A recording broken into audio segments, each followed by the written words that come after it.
Hi guys, welcome back to my channel. So I'm unboxing and reviewing the AR1 Regular Year of the Dragon colorway. So ito yung box niya, Austin Reeves logo. So trip ko yung logo niya since same siya sa initials ko sa Al Craig and then last name ko Rivera, so AR. And then ito yung logo ng Regular, so parang target siya. And then ayun yung box, reflective, white box siya. And then ito, ilalim, gilid, Austin Reeves, and then ito, pirma niya. And then nakalagay dito, ayan, if nakikita nyo, babasahin ko na lang. Control what you can, and then confront what you can't. So pagbukas, and yung paper niya is yung Austin Reeves. Halo-halo yung logo niya, yung logo ng Regular, and then yung initials niya. And then ito na yung shoes. Sobrang bright ng shoes. So, ito yung right pair. So, meron siya dito. Ayan, as you can see, AR1. Sa right pair to guys, yung logo ng AR1. So, ito yung logo ng Regular. Nakalagay dito, Dragon Dance. Since Year of the Dragon tong colorway na to. And then, may TPU heel din siya dito. Matigas siya. And then, ito, stitched yung logo ng dragon. And then, yung uppers niya is tinatawag nila cocoon material. So, sa AR1 kasi, cocoon. And then, AR2, actually meron na butterfly naman. So, nag-bloom na siya, si Austin Reeves. And then, yun, sobrang parang antigas niya. So, sa tingin ko kailangan pa siyang i-break in. And then, okay yung support and lockdown niya. Stable.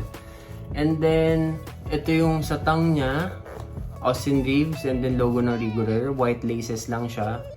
Ito yung sa likod ng tongue. So, yung parang dragon siya na design. And then, ito is may parang mga beads dito eh. Hindi lang kita siya kasi kulay black or navy blue. Pero sa ibang colorway, kulay white. So, parang ang use niya is para hindi mo maramdaman yung laces pag sobrang tight yung pagtali mo. Hindi mo maramdaman sa feet, hindi ka masaktan. So, ang size ko dito is 11 men's. Ito yung insole niya, dragon. And then may girdle. And then yung outsole niya, ayan, parang may pulse siya. Herringbone pattern na pulse. And then may TPU. May TPU heel din siya. May shank plate siya dito para sa torsional support. Hindi siya flimsy oh. Sobrang okay yung support niya. And then may konting outrigger dito para sa stability. Hindi ka matapilok. Ayan, wide siya dito sa part na to. Okay yung design niya since may flame dito ng dragon. Spearman ni Austin Reeves. And then ito, hindi ko alam yung meaning niya pero yan. And then yung foam, tinatawag nila ng Regular is Showtime. Showtime foam. So yun, okay siya. Okay yung energy return niya, yung bounce back niya and whatsoever. Yun yung pinaprovide ng Showtime foam. Ito yung left pair. So ito yung logo ni Austin Reeves naman nakalagay. Sana ito na lang din sa kabila kasi yun nga, trip ko yung logo niya. And then, ayan, same lang dito, Regular, flame dito, and then Showtime foam din dito, may pirma dito. Ito rin yung outsole. So, yan, same. And then, ito, yung logo dito. Yung inside niya, same rin dito, yung sa may likod ng tongue. Kinaibahan lang yung insole, nakalagay Dragon Dance. And Dragon Dance, and then yung logo ni Austin Reeves. Solid siya guys. So, masasabi ko dito, first time kong trinay yung Regular na brand. Nasuot ko pa lang siya dito, pinanglakad ko. On low to the ground feel siya. Pero yun, tatry ko pa rin siya sa court para mas maganda yung, mas maano ko yung review, mas ma-feel ko yung review. Check.